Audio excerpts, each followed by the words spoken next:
பாண்டிச்சேரிக்கு trip plan பண்றீங்களா? உங்க பாண்டிச்சேரியில ஃப்ரெண்ட்ஸ் அண்ட் ஃபேமிலியோட வந்து ஸ்டே பண்றதுக்கு ஒரு பிரீமியமான லக்ஸரி வில்லா தான் நம்ம Yash villa. Group stay, couple ஸ்டேக்கு ஏத்த மாதிரி இருக்க இந்த 3 BHK வில்லால இருக்க எல்லா ரூம்ஸ்லயும் ஏசி, டிவி, அட்டாச்ட் பாத்ரூம்னு ஃபுல்லி ஃபர்னிஷ் ஆகி ரொம்ப நீட்டா மெயின்டைன் பண்ணிட்டு இருக்காங்க.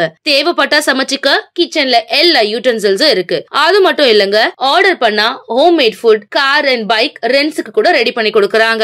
அது மட்டும் இல்லங்க, வாக்கபிள் டிஸ்டன்ஸ்ல veg and non-veg hotels, KFC chicken and super மார்க்கெட்ஸும் அவைலபிளா இருக்கு. உங்க வீக்கெண்ட இன்னும் வைப் ஆக்குறதுக்கு பிரைவேட் ஸ்விம்மிங் பூலும் இருக்குங்க. கார் பார்க்கிங் வசதியோட இருக்க நம்ம யாஷ் வில்லா பாண்டிச்சேரியோட சென்டர்ல இருக்கிறதுனால இங்க இருந்து 5 கிலோமீட்டர்ஸ்ல எல்லா டூரிஸ்ட் அட்ராக்ஷன்ஸையும் நீங்க ஈஸியா ரீச் பண்ணிடலாம். இன்னும் எங்க வெயிட் பண்ணிட்டு இருக்கீங்க? உடனே கால் பண்ணுங்க 9952421750. உங்க ஸ்டேவை கன்ஃபார்ம் பண்ணிக்கோங்க.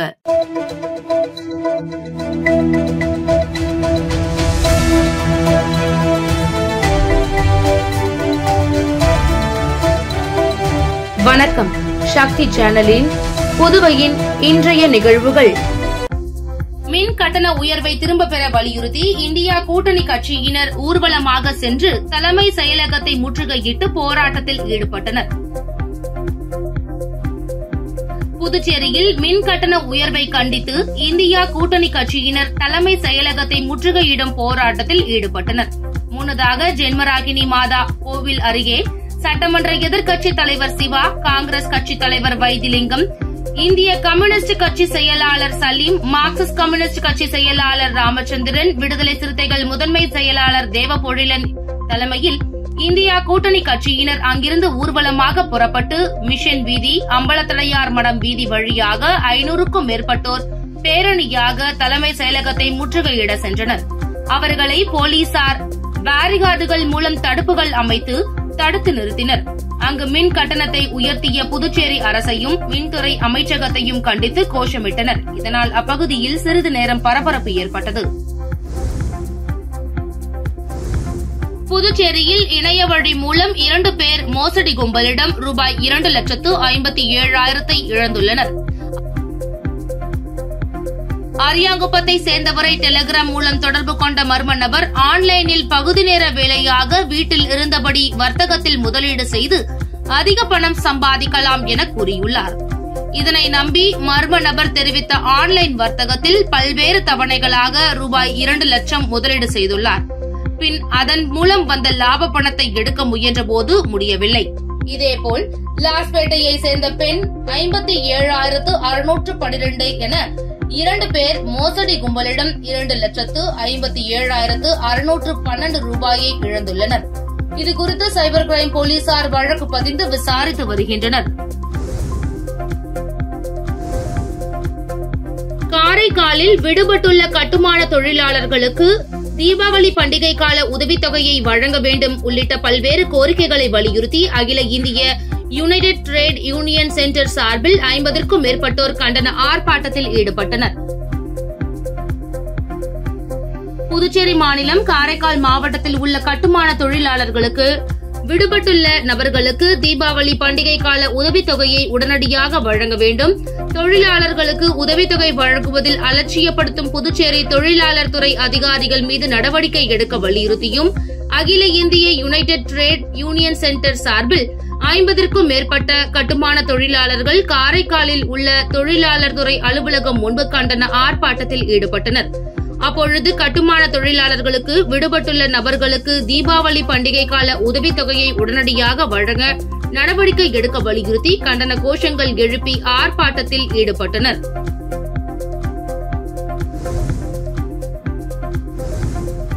ஆரியபாளையம் அரசு சாராயபடி ஆலையில் பணி நீக்கம் செய்யப்பட்ட ஊழியர்கள் மீண்டும் பணி வழங்க வலியுறுத்தி சாராய ஆலை நுழைவு வாயில் முன்பு தொடர் போராட்டத்தில் தொடங்கியுள்ளனர். புதுச்சேரி வில்லியனூர் அடுத்த ஆரியபாளையம் அரசு சாராய வடி ஆலையில் 14 ஆண்டுகளாக வேலை செய்து வந்த 53 ஊழியர்கள் கடந்த 2023ஆம் ஆண்டு பணி நீக்கம் செய்யப்பட்டனர். இதனை அடுத்து பணி நீக்கம் செய்யப்பட்ட ஊழியர்கள் தொடர்ந்து பல கட்ட போராட்டத்தில் ஈடுபட்டு வருகின்றனர்.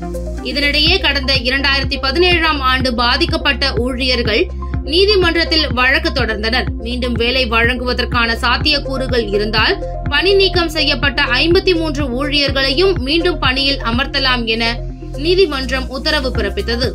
நீதிமன்றத்தின் உத்தரவை புதுச்சேரி அரசு அமல்படுத்தாத நிலையில் பணி நீக்கம் செய்யப்பட்ட 53 ஊழியர்கள் மீண்டும் பணி வழங்க வலியுறுத்தி சாராய வடி ஆலை முன்பு தொடர் போராட்டத்தில் தொடங்கியுள்ளனர். புதுச்சேரி மாநிலத்தில் 5 IAS அதிகாரிகளுக்கு கூடுதல் பொறுப்பு அளிக்கப்பட்டுள்ளது. புதுச்சேரி மாநிலத்தில் 19 IAS அதிகாரிகள் பணியில் உள்ளனர். இவர்களில் 5 IAS அதிகாரிகளின் துறைகள் கூடுதல் பொறுப்புடன் மாற்றி அமைக்கப்பட்டுள்ளது. வளர்ச்சி ஆணையர் ஸ்ரீ கிருஷ்ண மோகன் உப்புவிற்கு அவர் ஏற்கனவே வகித்து வரும் பொறுப்புகளுடன் கூடுதலாக பள்ளிக்கல்வி மற்றும் விளையாட்டு, இளைஞர் விவகாரத்துறை கவனிப்பார் என அறிவிக்கப்பட்டுள்ளது. தொழிலாளர் துறை செயலர் ஸ்மிதாவிற்கு சமூக நலம், பிற்படுத்தப்பட்டோர், சிறுபான்மையினர் நலன் துறைகள் கூடுதலாக ஒதுக்கப்பட்டுள்ளது. அவர் பான்கேர் அமைப்பின் தலைவராகவும் நியமிக்கப்பட்டுள்ளார். அரசு செயலர் முகமது ஹசன் அபித் உயர்கல்வி மற்றும் தொழில்நுட்ப கல்வித்துறையை கூடுதலாக கவனிப்பார் என அறிவிக்கப்பட்டுள்ளது. தொழில்துறை செயலர் விக்ராந்த் ராஜாவிற்கு குடிமைப் பொருள் வழங்கல் துறை, கூட்டுறவு, சட்டத்துறை கூடுதலாக ஒதுக்கப்பட்டுள்ளது. மேலும் அவர் AFT, சுதேசி, பாரதி மில் மேலாண் இயக்குநராகவும் கூட்டுறவு சர்க்கரை ஆலைகள் மேலாண் இயக்குநராகவும் நியமிக்கப்பட்டுள்ளார். வணிக வரி செயலாளர் சௌத்ரி முகமது யாசின் சுகாதார, குடும்ப நலன், பெண்கள், குழந்தைகள் மேம்பாட்டு துறைகள் கூடுதலாக அளிக்கப்பட்டுள்ளது. இதற்கான அறிவிப்பினை கவர்னர் கைலாஷ்நாதன் உத்தரவின்படி தலைமை செயலர் சரத் சௌகான் பிறப்பித்துள்ளார். பாகூரில் உள்ள பதிவுத்துறை அலுவலகம், ஆரம்ப சுகாதார நிலையம் மற்றும் அரசு மேல்நிலைப்பள்ளி ஆகியவற்றில் மாவட்ட ஆட்சியர் குலோத்துங்கன் ஆய்வு மேற்கொண்டார். புதுச்சேரி மாவட்ட ஆட்சியர் குலோத்துங்கன் பாகூரில் உள்ள பதிவுத்துறை அலுவலகம், ஆரம்ப சுகாதார நிலையம் மற்றும் அரசு மேல்நிலைப்பள்ளி ஆகியவற்றில் ஆய்வு மேற்கொண்டார். முதலில் பதிவுத்துறை அலுவலகத்திற்கு சென்ற ஆட்சியர் அங்கு அனைவரும் பணிக்கு வந்துள்ளார்களா என வருகை பதிவேட்டை பார்வையிட்டார். மேலும் அங்கு அமைக்கப்பட்டுள்ள CCTV கேமராக்கள் சீராக இயங்குகின்றனவா என்பது குறித்தும், பொதுமக்களை அதிக நேரம் காக்க வைக்காமல் உடனுக்குடன் பணிகளை செய்து தர வேண்டும் என கேட்டுக் கொண்டார். இதனை அடுத்து ஆரம்ப சுகாதார நிலையத்தை ஆய்வு செய்த ஆட்சியர் குலோத்துங்கன் மருத்துவர்கள், செவிலியர்கள், ஊழியர்கள் அனைவரும் பணியில் உள்ளனரா என வருகை பதிவேட்டை ஆய்வு செய்தார். அரசு ஊழியர்கள் குறித்த நேரத்தில் பணிக்கு வர வேண்டும் எனவும் காலதாமதம் இல்லாமல் சேவையாற்ற வேண்டும் என கூறிய ஆட்சியர் போதுமான மருந்துகள் கையிருப்பில் உள்ளதா என்பது குறித்தும் அங்குள்ள கோப்புகளை பார்வையிட்டார். பின்னர் கஸ்தூரிபாய் அரசு மேல்நிலைப் பள்ளியை ஆய்வு செய்த ஆட்சியர் ஆசிரியர்கள் மற்றும் ஊழியர்கள் பணிக்கு வந்துள்ளார்களா என பார்வையிட்டார். மாணவர்களுக்கு தேவையான அடிப்படை வசதிகள் உள்ளதா என்பது குறித்தும் ஆய்வு மேற்கொண்டார். மாதம் ஒருமுறை பெற்றோர் ஆசிரியர்கள் சந்திப்பு நிகழ்ச்சியை நடத்துமாறு ஆசிரியர்களுக்கு அறிவுறுத்தினார்.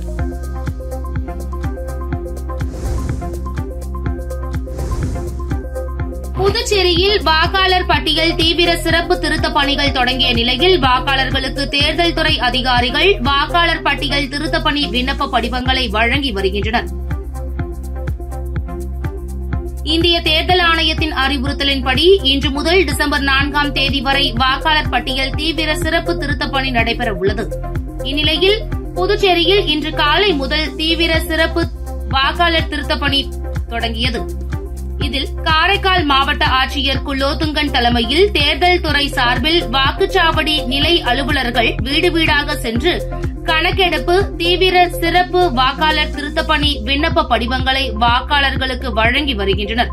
மேலும் வாக்காளர்கள் விண்ணப்ப படிவத்தை எடுத்துக்கொண்டு கேட்கப்பட்ட விவரங்களை பதிவு செய்ய வேண்டும் என வாக்காளர்கள் வீடுகளுக்கு சென்று அதிகாரிகள் விழிப்புணர்வு ஏற்படுத்தி வருகின்றனர். இப்பணியானது இன்று தொடங்கி டிசம்பர் 4ஆம் தேதி வரை நடைபெற உள்ளது. வீட்டிற்கு வருகிற வாக்காளர் நிலைய அலுவலர்களுக்கு வாக்காளர்கள் முழு ஒத்துழைப்பு அளிக்க வேண்டும் என மாவட்ட ஆட்சியர் அறிவுறுத்தியுள்ளார். சிங்கப்பூரில் 1 லட்சம் ரூபாய் சம்பளத்திற்கு வேலை வாங்கி தருவதாக கூறி ஏமாற்றியவர் மீது நடவடிக்கை எடுக்க வலியுறுத்தி காரைக்கால் மாவட்ட ஆட்சியரிடம் மனு அளிக்கப்பட்டது.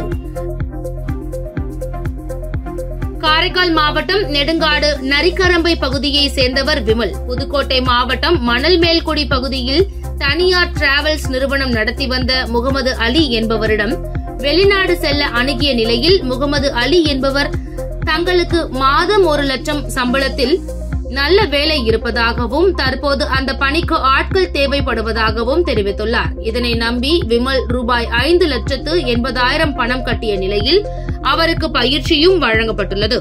பின்னர் சிங்கப்பூர் சென்ற விமலுக்கு தினசரி கூலி வேலை மட்டுமே வழங்கப்பட்டுள்ளது. இதுகுறித்து தங்களது குடும்பத்தாரிடம் விமல் தெரிவித்துள்ளார்.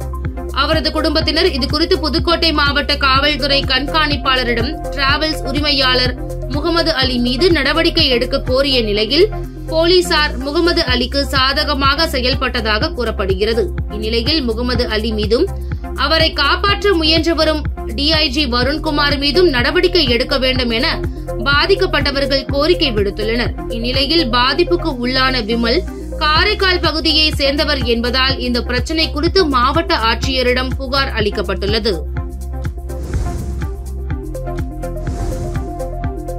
காரைக்காலில் வாக்காளர் பட்டியல் தீவிர சிறப்பு திருத்த பணிகள் தொடங்கிய நிலையில் வாக்காளர்களுக்கு தேர்தல் துறை அதிகாரிகள் வாக்காளர் பட்டியல் திருத்த பணி விண்ணப்ப படிவங்களை வழங்கி வருகின்றனர்.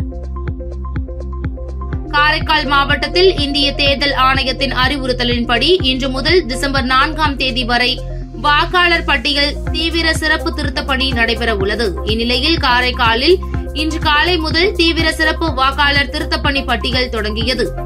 இதில் காரைக்கால் மாவட்ட ஆட்சியர் ரவி பிரகாஷ் தலைமையில் தேர்தல் துறை சார்பில் வாக்குச்சாவடி நிலை அலுவலர்கள் வீடு வீடாக சென்று கணக்கெடுப்பு தீவிர சிறப்பு வாக்காளர் திருத்தப்பணி விண்ணப்ப படிவங்களை வாக்காளர்களுக்கு வழங்கி வருகின்றனர். மேலும் வாக்காளர்கள் விண்ணப்ப படிவத்தை எடுத்துக்கொண்டு கேட்கப்பட்ட விவரங்களை பதிவு செய்ய வேண்டும் எனவும் வாக்காளர்கள் வீடுகளுக்கு சென்று அதிகாரிகள் விழிப்புணர்வு ஏற்படுத்தி வருகின்றனர். காரைக்கால் மாவட்டம் முழுவதும் 164 வாக்காளர் நிலைய அலுவலர்கள் தீவிர சிறப்பு வாக்காளர் திருத்த பணிக்காக அமர்த்தப்பட்டுள்ளனர். இப்பணியானது இன்று தொடங்கி வருகிற டிசம்பர் 4ஆம் தேதி வரை நடைபெற உள்ளது எனவும் வீட்டிற்கு வருகிற வாக்காளர் நிலைய அலுவலர்களுக்கு வாக்காளர்கள் முழு ஒத்துழைப்பு அளிக்க வேண்டும் எனவும் மாவட்ட ஆட்சியர் அறிவுறுத்தியுள்ளார். பாவேந்தர் பாரதிதாசனின் மகனும் கவிஞருமான மறைந்த மன்னர் மன்னனின் 98வது பிறந்த நாளை ஒட்டி அவரது திருவுருவப் படத்திற்கு சபாநாயகர் செல்வம் மலர் தூவி மரியாதை செலுத்தினார். பாரதிதாசன் அறக்கட்டளை சார்பில் பாவேந்தர் பாரதிதாசன் அரசு அருங்காட்சியகத்தில் அவருடைய 98வது பிறந்தநாள் விழா கொண்டாடப்பட்டது. அவரது திருவுருவப் படத்திற்கு சட்டப்பேரவைத் தலைவர் செல்வம், முன்னாள் சட்டப்பேரவைத் தலைவர் சிவக்கொழுந்து, முன்னாள் எம்எல்ஏவும் பாஜக தலைவருமான ராமலிங்கம் உள்ளிட்ட ஏராளமானோர் மலர் தூவி மரியாதை செலுத்தினர். தொடர்ந்து புரட்சி கவிஞர் நாளும் போற்றிய மன்னர் மன்னன் என்ற தலைப்பிலான இந்த மாத விழாவுக்கு அறக்கட்டளை தலைவரும் பாவேந்தர் பாரதிதாசனின் பெயருமான கோ பாரதி தலைமை வகித்தார். மேலும் மன்னர் மன்னன் கவிதை அடியை தலைப்பாக கொண்ட அமைதி என்றொரு புரட்சி எனும் தலைப்பில் சிறப்பு கவியரங்கம் நடைபெற்றது. இதில் தமிழ்நாடு, புதுச்சேரியை சேர்ந்த 80 கவிஞர்கள் கவிதை வாசித்தனர். படைப்பாளி ரமேஷ் பைரவி, பாவலர் பொய்யாது ஏகாம்பரம் ஆகியோர் கவியரங்க ஒருங்கிணைப்பு பணியை செய்தனர். ஸ்ரீ லட்சுமி நாராயண மருத்துவக் கல்லூரி மற்றும் மருத்துவமனை மையத்தில் எழுந்தருளியிருக்கும் அருள்மிகு பூரணி பொற்களை சமேத புத்துப்பட்டு ஸ்ரீ ஐயனாரப்பன் ஆலய மகா கும்பாபிஷேகம் வெகு சிறப்பாக நடைபெற்றது. கூடப்பாக்கம் ஸ்ரீ லட்சுமி நாராயண மருத்துவமனை கல்லூரி மற்றும் மருத்துவமனையில் எழுந்தருளியிருக்கும் அருள்மிகு பூரணி பொற்கிளை சமேத புத்துப்பட்டு ஸ்ரீ ஐயனாரப்பன் ஆலய மகா கும்பாபிஷேகம் மிக சிறப்பாக நடைபெற்றது. முக்கிய நிகழ்வாக நேற்று 2ஆம் கால யாக பூஜை, மகா பூர்ணஹூதி, யாத்ரதானம், புறப்பாடு நடைபெற்றது. பாரத் பல்கலைக்கழக தலைவர் டாக்டர் சந்தீப் ஆனந்த் மற்றும் பாரத் பல்கலைக்கழக மேனாள் இயக்குநர் ஸ்வேதா சந்தீப் ஆனந்த் ஆகியோர் தலைமையில் கோபுர விமானங்களுக்கு மகா கும்பாபிஷேகமும், அதனைத் தொடர்ந்து மூலவர், சப்த கன்னிகள், பொம்மி வீரன் பரிவாரம் ஆகிய தெய்வங்களுக்கு மகா கும்பாபிஷேகமும் மற்றும் தீபாராதனையும் காண்பிக்கப்பட்டு பக்தர்களுக்கு பிரசாதம் வழங்கப்பட்டது. கும்பாபிஷேக விழாவினை முன்னிட்டு சுற்றுவட்டார பகுதிகளை சார்ந்த நூற்றுக்கணக்கான பொதுமக்கள் கலந்து கொண்டு கும்பாபிஷேக விழாவினை கண்டுகளித்து சுவாமி தரிசனம் செய்தனர். பெத்துச்செட்டிப்பேட் அரசு தொடக்கப்பள்ளியில் நடைபெற்ற அறிவியல் கண்காட்சியை கல்வித்துறை அதிகாரிகள் ராமச்சந்திரன், அனிதா ஆகியோர் தொடங்கி வைத்து மாணவர்களின் படைப்புகளை பார்வையிட்டு பாராட்டினார்கள். பெத்துச்செட்டிப்பேட்டை தியாகி எம் நடேசன் அரசு தொடக்கப் பள்ளியில் இன்று அறிவியல் கண்காட்சி நடைபெற்றது. ஆசிரியை கலைவாணி வரவேற்புரை வழங்கினார். சிறப்பு விருந்தினர்களாக பெண் கல்வி பள்ளி துணை இயக்குனர் ராமச்சந்திரன் மற்றும் வட்டம் ஒன்றின் பள்ளி துணை ஆய்வாளர் அனிதா ஆகியோர் கலந்து கொண்டு கண்காட்சியை துவங்கி வைத்து 300க்கும் மேற்பட்ட மாணவர்களின் அறிவியல் காட்சி பொருட்களை பார்வையிட்டனர். ஆசிரியைகள் நித்யா, காயத்ரி மற்றும் பரணி நீதிபதிகளாக அழைக்கப்பட்டிருந்தனர். பள்ளியின் தலைமை ஆசிரியை தமயந்தி, ஜாக்குலின் சிறப்பு விருந்தினர்கள் மற்றும் நீதிபதிகளாக வந்த பிற பள்ளி ஆசிரியர்களையும் சிறப்பு செய்தார்.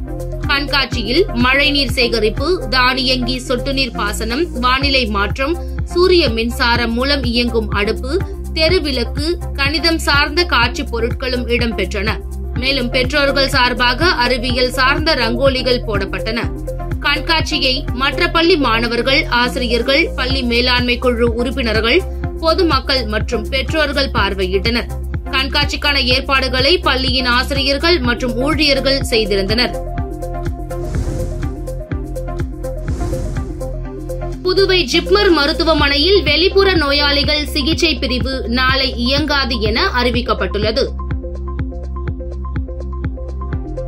இதுகுறித்து புதுவை ஜிப்மர் நிர்வாகம் வெளியிட்டுள்ள செய்திக்குறிப்பில், மத்திய அரசு விடுமுறை தினமான குருநானக் ஜெயந்தியை முன்னிட்டு ஜிப்மர் வெளிப்புற நோயாளிகள் சிகிச்சை பிரிவு நாளை இயங்காது.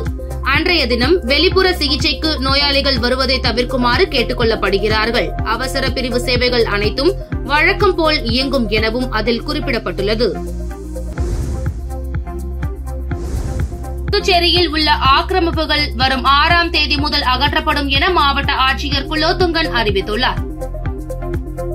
புதுச்சேரி மாவட்ட ஆட்சியர் குலோத்துங்கன் வெளியிட்டுள்ள செய்திக்குறிப்பில், எதிர்வரும் 6ஆம் தேதி ஏர்போர்ட் சாலை நாவலர் பள்ளி வரை, செஞ்சி சாலை 7ஆம் தேதி ECR ராஜீவ்காந்தி சதுக்கம் மடுவுப்பேட் சந்திப்பு வரை, ஆம்பூர் சாலை 10ஆம் தேதி மடுவுப்பேட் சிவாஜி சதுக்கம் அம்பலத்தடையார் மடம் வீதி, மிஷன் வீதி, SV பட்டேல் சாலை வரை, 11ஆம் தேதி லாஸ்பேட்டை காமராஜர் மணிமண்டபம், உழவர் சந்தை, கல்லூரி சாலை, சின்ன சுப்பையா பிள்ளை வீதியில் அகற்றப்படும். வரும் 13ஆம் தேதி ராஜீவ் சதுக்கம் மேம்பாலம் வரை, பாரதி வீதி, 14ஆம் தேதி வழுதாவூர் சாலை, அண்ணா சாலை, 17ஆம் தேதி காமாட்சியம்மன் கோவில் தெரு, 18ஆம் தேதி மூலகுளம் முதல் பெரம்பை சாலை வரை, அரவிந்தோ வீதி, 20ஆம் தேதி விழுப்புரம் மெயின் ரோடு, நீடராஜப்பர் வீதி, 21ஆம் தேதி திண்டிவனம் மெயின் ரோடு, வைஷ்யால் வீதி, 24ஆம் தேதி வள்ளலார் சாலை முதல் ராஜீவ்காந்தி சதுக்கம் வரை, செட்டி தெரு, 25ஆம் தேதி ரங்கப்பிள்ளை தெரு ஆகிய இடங்களில் மாவட்ட நிர்வாகத்தின் சார்பில் அகற்றுவதற்கான நடவடிக்கைகள் மேற்கொள்ளப்பட உள்ளது. ஆகவே பொதுமக்கள் மற்றும் வியாபாரிகள் ஒத்துழைப்பு வழங்குமாறு கேட்டுக் கொள்ளப்படுகிறது. மேலும் அனுமதியின்றி பொது இடங்களில் பேனர்கள், கட் அவுட்டுகள் வைத்துள்ளவர்கள் தாமாக முன்வந்து அவற்றை அகற்ற வேண்டும் எனவும் குறிப்பிடப்பட்டுள்ளது. உங்கள் சக்தி சேனலின் புதுவையின் அன்றாட நிகழ்வுகளை உடனுக்குடன் தெரிந்து கொள்ள சக்தி சேனல் புதுச்சேரி யூடியூப் சேனலை சப்ஸ்கிரைப் செய்து கொள்ளுங்கள். மறக்காமல் பெல் பட்டனையும் கிளிக் பண்ணுங்க, ஷேர் பண்ணுங்க, லைக் பண்ணுங்க. உங்கள் சக்தி சேனல்.